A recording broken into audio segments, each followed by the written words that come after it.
விஷயம் இளையராஜா அவர்களை பற்றிய, அவருடைய இசை பற்றிய விஷயம் தான். ஏன்னா அவருடைய இசை தான் இன்னைக்கு நான் இதை சொல்றது வந்து ரொம்ப சரியா இருக்கும்னு நினைக்கிறேன். நான் இப்போது இந்த நிமிடம் மூச்சு காற்றை விட்டு கொண்டிருக்கின்றேன் என்றால் அதற்கு காரணம் இசை ஞானி அவர்கள் தான். அதுக்கான காரணம் என்னன்னு நான் அதுக்கப்புறமா சொல்றேன். அவருக்காகவே நான் வந்து வானொலி அறிவிப்பாளராக ஆகணும் அப்படின்னு சொல்லி அந்த வேலையை வந்து தேர்ந்தெடுத்துக்கிட்டேன். நாங்கள் சின்ன வயசில் அங்கெல்லாம் எங்களுக்கு வந்து இந்த இலங்கை வர்த்தக ஸ்தாபன வானொலி இருக்கும். அங்கு KS ராஜா அப்படின்னு சொல்லிட்டு ஒரு அறிவிப்பாளர் இருப்பார். அவருக்கு வந்து அப்போ இளையராஜா அப்படின்னா அவ்வளோ பெரிய பித்து. அவர் ஒவ்வொரு பாடல்களுக்கு முன்னாடியும் கொடுக்குற அறிமுகம் அவ்வளோ சிறப்பாக இருக்கும், அவ்வளவு சிறப்பாக இருக்கும். அதை கேட்கும்போது நாங்கள்லாம் வந்து அவருடைய மிகப்பெரிய ரசிகர்களாக மாறினோம். எனக்கு இன்னும் நல்ல ஞாபகம் இருக்குது. பிரியா அப்படிங்கிற படம் தான் முதல்ல ஸ்டீரியோவில் வந்ததுன்னு நினைக்கிறேன்.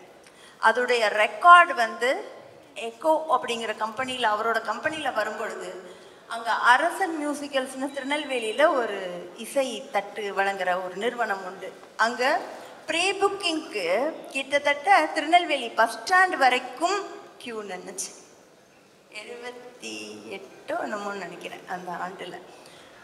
நான் எங்கள் அப்பா கை பிடிச்சிக்கிட்டு நிற்கிறேன். அதுக்கப்புறம் அதை போய் வாங்கிறதுக்கு அது ஒரு க்யூ. இது எல்லாமே பார்க்கும்போது கிட்டத்தட்ட அவர் ஒரு பெரிய பிம்பமாக, இசை அப்படிங்கிறது நமக்கு வெறுமன ஒரு, அது ஒரு இன்ஸ்ட்ருமெண்ட்டில் வாசல், அது ஒரு உணர்வு. அந்த உணர்வாக மாற்றினவர், தமிழ் திரையுலக இசையை உணர்வாக மாற்றினது இளையராஜான்னு நான் ரொம்ப சத்தமிட்டே கூட சொல்லுவேன். எங்கள் வீட்டுக்கு பக்கத்தில் சரவணன் அப்படின்னு ஒரு அண்ணன் உண்டு. அவங்க வந்து இளையராஜா அவருடைய மிக தீவிரமான ரசிகர். இந்த பாட்டு உங்களில் எத்தனை பேருக்கு, அதுவும் ரொம்ப கைத்தட்டி உற்சாகம் பண்ணுற இந்த இளைய தலைமுறைக்கு தெரியும் அப்படின்னு எனக்கு தெரியலை. அள்ளி வச்ச மல்லிகையே,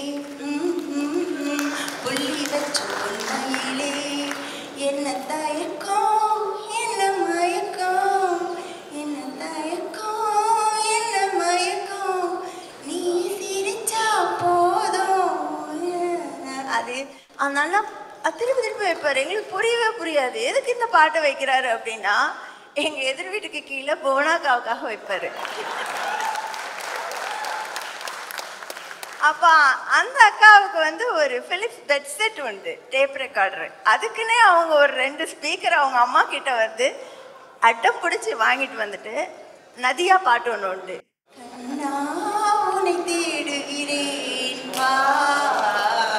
அப்படிங்கிறப்ப இது மாறி மாறி ஒரு கட்டத்தில், அப்போ நம்மலாம் விடலை பருவமா, இந்த காதல் ரொம்ப சுவாரஸ்யமாக இருக்கும். எங்களுடைய பல புரணிகளுக்கு பின்னால் இந்த சரவணனும் புவனாக்காவும் இருந்திருக்கிறாங்க. அதுக்கப்புறம் என்ன ஆயிடுச்சுன்னா, புவனாவுக்காகவும் சரவணனாக்கும் வேறு வேறு சாதி இப்படின்னு காரணம் காட்டி கல்யாணம் பண்ணி வைக்காமல் புவனாக்காவை இன்னொருத்தருக்கு கல்யாணம் பண்ணி வச்சுட்டாங்க. அப்போ அவர் அடைக்கலமானது ஜென்சி அம்மாவோட பாட்டில் தான், இதயம் போகுதே. அந்த பாட்டை அவர் கேட்கும் போதெல்லாம் நாங்கள் ஏதோ காதல் தோல்வி அடைஞ்ச மாதிரி உணர்ந்தோம். அதுக்கப்புறம் அவர் ரொம்ப நீண்ட நாட்களுக்கு அப்புறம் அவருக்கு திருமணம் ஆயிட்டாரு. அவர் திருமணமாகி ஒரு 2வது மாதத்தில் புவனாக்காவுடைய கணவர் வந்து இறந்துட்டார். அவங்க திரும்பி வராங்க. இது மாறி மாறி மாறி மாறி ஒரு ஒரு சுழற்சி மாதிரி போயிட்டுருக்குது. நாங்கள் யோசித்து பார்க்குறோம். அப்போ ஒரு நாள் புவனாக்கா கிட்ட பேசும்போது, நீங்கள் பேசாமல் சரவணன் எல்லாரையும் எழுத்துட்டு போய் கல்யாணம் பண்ணியிருக்கலாமே அப்படின்னு சொல்லும்போது, அந்த பேச்சு அப்படியே வளர்ந்து அவங்க சொன்னாங்க, நான் சரவணன் கிட்ட ஒரு வார்த்தை கூட பேசினதில்லை, எங்கள் நடுவில் பேசிகிட்டு இருந்தது இளையராஜா தான். இளையராஜா இந்த தமிழ் சமூகத்தின் மனதின், நரம்பின், உணர்வின் ஒரு சாயலாகவும் ஒரு வடிவாகவும் இருக்கிறார். அதுதான் அவருடைய பெரிய விஷயம். அதாவது ஒவ்வொரு காலகட்டத்திலையும் எல்லா தமிழர்கள் கூடயும் அவர் இருக்கிறார். உடனிருத்தல்னு ஒரு விஷயம் சொல்லுவோம், அதுதான் வந்து மிகப்பெரிய சொத்து. யார் என்னவாக இருந்தாலும் சில நண்பர்கள் நம்ம கூட சில நேரம் காலம் இருப்பாங்க, அதுக்கப்புறம் அவங்க அதெல்லாம் நம்மளை விட்டுட்டு போயிடுவாங்க. அப்படிலாம் இல்லாமல் அதே கம்பீரத்தோட பக்கத்தில், நான் அதை ரொம்ப நாள் உணர்ந்திருக்கேன், என் பக்கத்தில் அவர் உட்கார்ந்து இருந்திருக்கிறார், என் பக்கத்தில் என் கூட வந்து எனக்கு ஆறுதல் கொடுத்துருக்கிறாரு. நான் இப்போது அந்த விஷயத்தை சொல்லலான்னு நினச்சேன். ஒரு சிற்றூரிலிருந்து வரக்கூடிய பெண்கள் எவ்வளவு தூரத்திற்கு புறக்கணிக்கப்படுவார்கள், எவ்வளவு தூரத்திற்கு நிராகரிக்கப்படுவார்கள்னு உங்க எல்லாருக்கும் தெரியும். அதுவும் அவங்களுக்கு விருப்பமான துறையை தேர்ந்தெடுத்து வரும்போது, இப்போ இல்லை, நான் சொல்றது 20 வருடங்களுக்கு முன்னால பண்ணும்போது அது மிகப்பெரிய சவாலாக இருக்கும். நிறைய நிராகரிப்புகள், நிறைய மனச்சோர்வுகள் இதெல்லாம் வந்து ஏற்படும் பொழுது, ஒரு நாள் மனுஷபுத்திரன் கவிதையில் வரும் பொழுது அந்த முடிவை நான் எடுத்தேன். அந்த முடிவை நான் எடுத்துக்கொண்டு, நான் ஒரு பாட்டிலில் சாகும்போது கூட இனிப்பாக சாகணும்னு ஒரு குளிர்பானத்தில் ஒரு 30 மாத்திரைகள், தூக்க மாத்திரைகள் எடுத்துக்கிட்டு நான் குடிக்க போகும்போது, அங்கு ஒரு இந்த பார்வை குறைபாடு உள்ளவர்கள் பாடிக்கொண்டே ஒரு வேனில் வருவாங்க இல்லையா, அவங்க வந்தாங்க. அவங்க ஒரு பாடல் பாடினாங்க, என் காவிரியே கண்ணீர் எதற்குன்னு. அந்த பாடல் இசைக்க முடியுமா? என் காவிரியே கண்ணீர் எதற்கு, மேகமே உன் வாழ்வில் சோர்ந்து விடக்கூடாது. என்கிட்டயே அவர் வந்து பாடின மாதிரி இருந்தது. எனக்கே ஆறுதல் சொல்லி என்னுடைய தலை கேசத்தை வந்து இது பண்ணி, அந்த பாட்டுடைய ஒவ்வொரு வரியையும் நீங்கள் பார்த்தீர்கள் என்றால் அவரோட குரல் தான். எனக்கு அவர் குரல் மேலே மிகப்பெரிய ஒரு பிரேமம் உண்டு, ஒரு காதல் உண்டு. அந்த குரலுடைய எளிமை, இயல்புத்தன்மை இதெல்லாம் கேட்டுட்டு பா எப்படி இருக்கும் அப்படின்னு சொல்லிட்டு அதில் ஒரு வரி உண்டு, அன்பு ஒரு நோய் தானே, மருந்து நல் அன்புதான் அப்படின்னு. அன்புதான் நோய், மருந்தும் நல் அன்புதான் அப்படின்னு. அது மாதிரி நம்ம தமிழ் சமூகத்தின் நோயும் இளையராஜா தான், அதனோட மருந்தும் நல் மருந்தும் இளையராஜா தான் அப்படிங்கிறது. இந்த குரல் தான், இந்த வரிகள் தான், இந்த பாடல் தான், இந்த இசை தான் இப்போது என்னை உங்கள் முன்னால் உட்கார வைத்திருக்கிறது.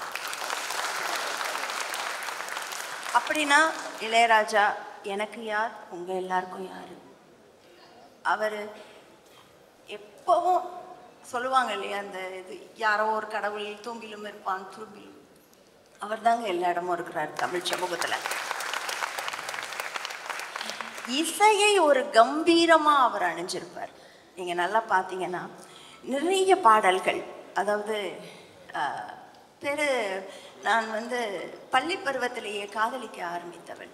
அப்போ வந்து எங்களுக்கு ஜென்சி அம்மா பாட்டு தான், மயிலே மயிலே உன் தோகை இங்கே.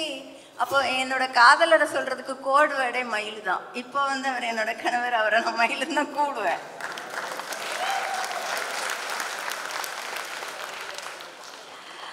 அந்த மாதிரி இருக்கும் பொழுது ஒரு வாழ்க்கை துணை ஒரு வார்த்தையாக மாறுறது, அது ஒரு இசையின் மூலமாகத்தான் நிகழும். அது ஒரு பெண்ணுக்கு நிகழ்றது ரொம்ப ரொம்ப முக்கியமான விஷயம். ஏன்னா பெண்களுக்கு பொதுவாக ரகசிய அட்டை ஒரு பிளேலிஸ்ட் தள்ளிக்கடியில் இருக்கும், எல்லா பெண்களுக்கும் இருக்கும் எனக்கு தெரியும். அதில் அத்தனை அத்தனை ஆத்மாவை கரைத்து நம்மளுடைய உள்ளுணர்வுக்குள், ஒவ்வொரு நரம்புக்குள் ஆக்கிரமித்து கொண்டிருப்பார் இளையராஜா. எனக்கு சில பாடல்கள் கேட்கும் போதெல்லாம் அப்படியே ஒரு சிலிர்ப்பு உண்டாகும். குறிப்பா அலை மீது தடுமாறுதி சிறுவோடும் சுமை தாங்காமலே மனம் எங்கும் சென்று சேரும் வரை இவள் பாவம் பாவம். நித்தம் நித்தம் நெல்லிச்சோறு பாடலை பாடிய திருமதி வாணி ஜெயராம் அவர்கள் தான் இந்த பாட்டையும் பாடியிருக்காங்க.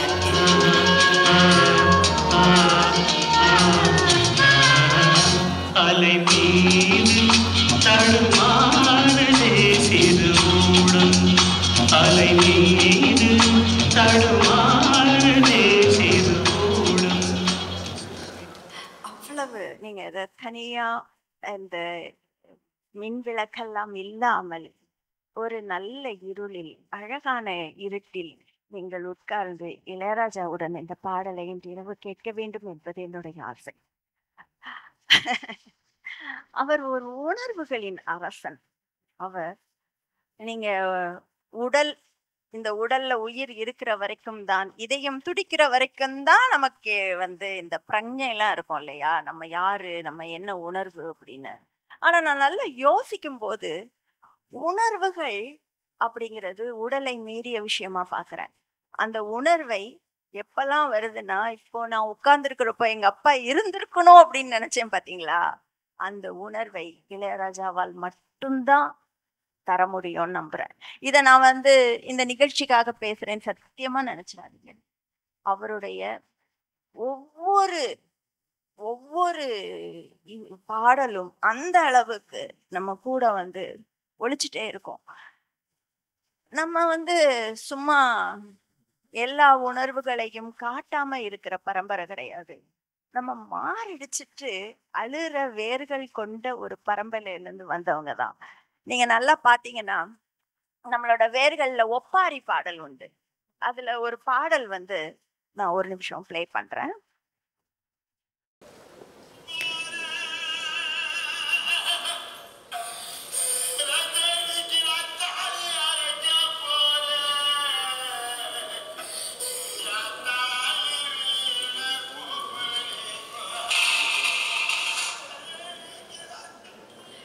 நான் தாலி அறுக்க போறேன், என்னுடைய பூவை இழக்க போறேன், என் தாய் வீட்டுக்கு சொல்லிவிடு அப்படின்னு மாரடிச்சிட்டு அழுற பரம்பரையில நாம ஒவ்வொரு உணர்வையும் கூவி கூவி தான் இது பண்ணுவோம். எத்தனை உணர்வுகள்ல கோபம், அழுகை, ஒப்பாரி, அதுக்கப்புறம் சந்தோஷம், ஏக்கம், இது எல்லாம் அந்த அளவுக்கு ஒரு கலைஞரால் சமூகத்துக்கு கடத்த முடியும்னா அது இளையராஜாவின் பாடல்களை தவிர வேற எதுவுமே சொல்ல முடியாது. எத்தனை பாடல்கள்.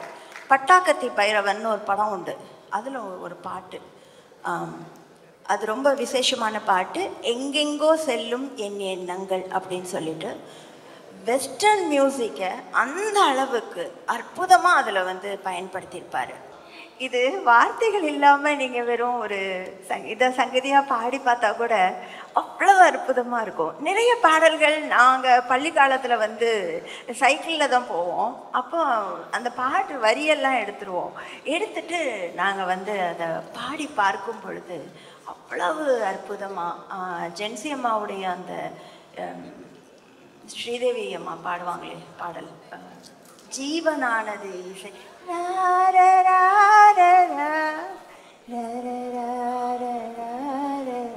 அதெல்லாம் நாங்கள் சைக்கிள் ஓட்டும் போது மிதிச்சுக்கிட்டு பாடுவோம். How to name it, how to name it படிக்கும் போதெல்லாம் கிட்டத்தட்ட பைத்திய மனநிலை. அது ஒரு இது. அதை பாலுமேந்திரா அவர்கள் வீடு படத்தில் யூஸ் பண்ணுறாருன்னு தெரிஞ்ச உடனே முதல் ஷோ புக் பண்ணியாச்சு.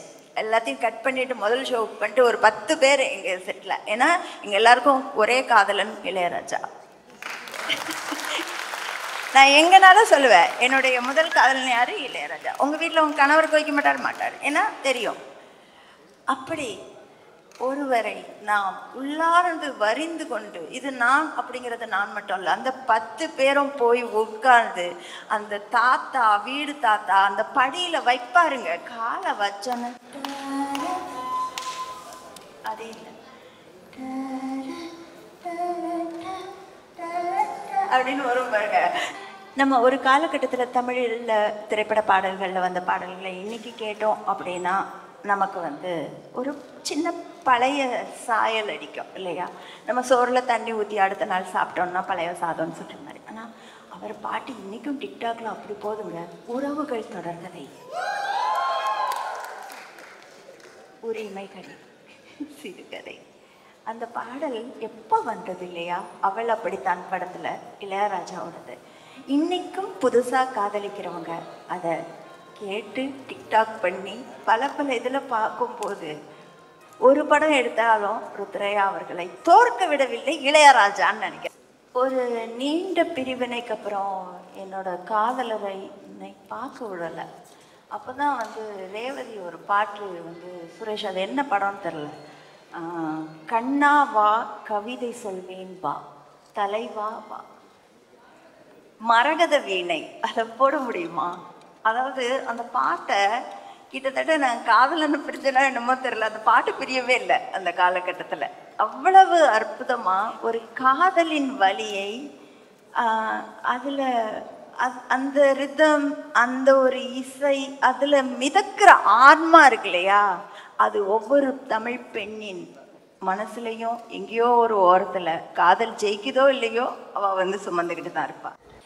ஜானகி அம்மாவோட குரலில் அப்படி ஒரு உயிர்ப்பு இருக்கும் அந்த பாடலில், இந்த ஆத்மாவில். இதே மாதிரி ஒரு பாடல் நிழல்கள் படத்தில் உண்டு.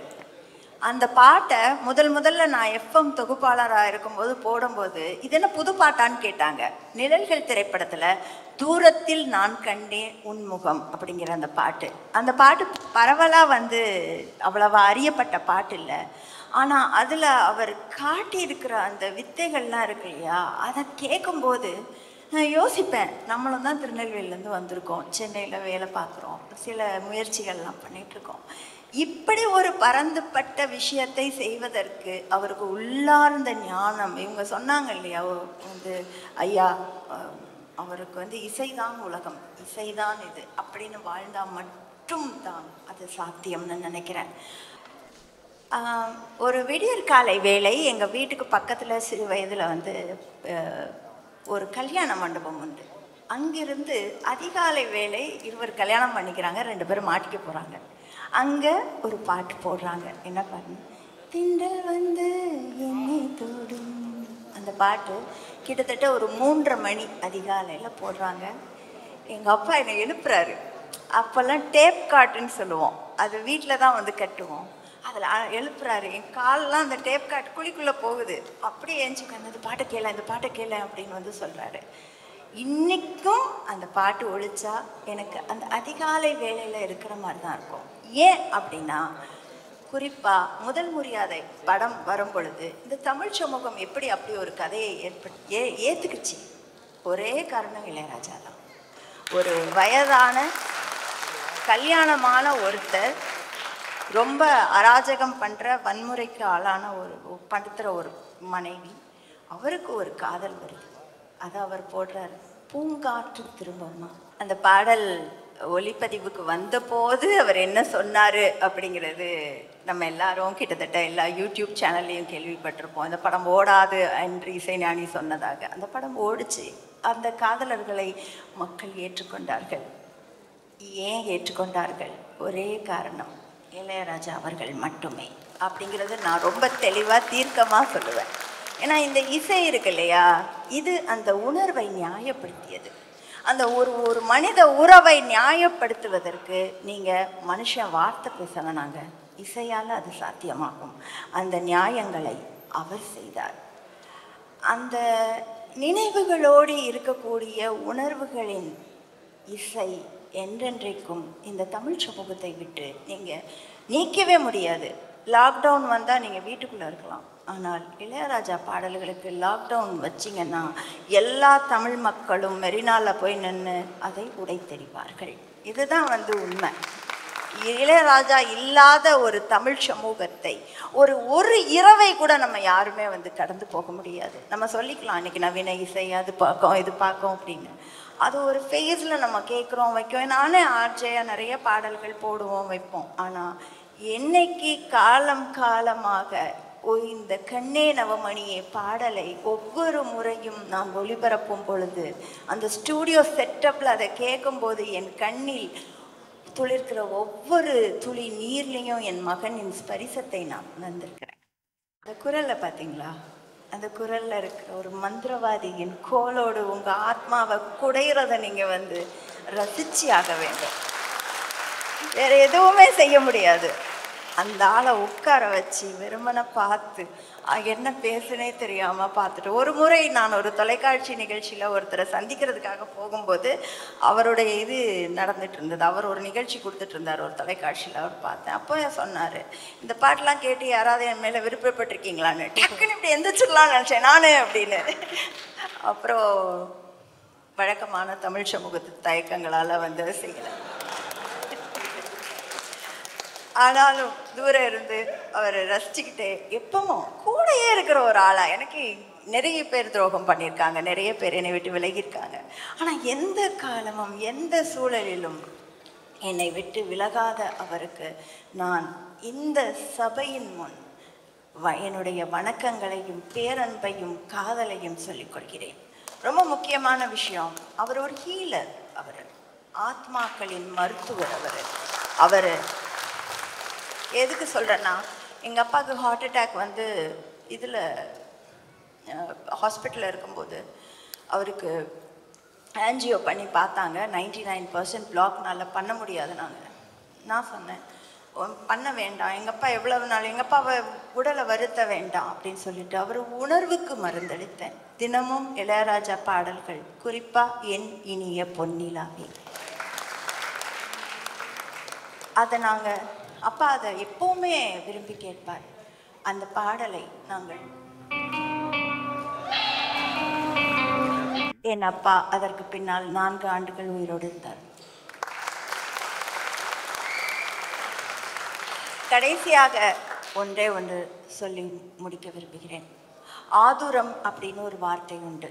ஆதுரம்னா ஆற்றுப்படுத்துதல் அப்படின்னு சொல்லிட்டு, உங்களுடைய வலியாக இருக்கட்டும், வேதனையாக இருக்கட்டும், உங்களுடைய சந்தோஷமாக இருக்கட்டும், உங்களோட துக்கமாக இருக்கட்டும், யாரிடமும் பகிர்ந்து கொள்ள முடியாத ஒரு விஷயமா இருக்கட்டும், எல்லாவற்றையும் கேட்பதற்கு இளையராஜா உங்களுடன் இருக்கிறார், நம்முடன் இருக்கிறார். ஒரே ஒரு பாடல் மட்டும் அவர் நிறைய நேரங்களில் என் முன்னாடி உட்காந்து அதை பாடுற மாதிரி இருக்கும், எனக்குன்னே பாடுற மாதிரி இருக்கும். குணா படத்தில் உன்னை நான் அறிவேன், அதை அவர் இந்த தமிழ் சமூகத்தின் முன்னால் உட்கார்ந்து பாடுறதா தோணும் எனக்கு. குணா படத்தில் உன்னை நான் அறிவேன், என்ன ஒரு பாட்டு இல்லையா? அப்படியே ஒவ்வொரு உயிரும் நடுங்கும்.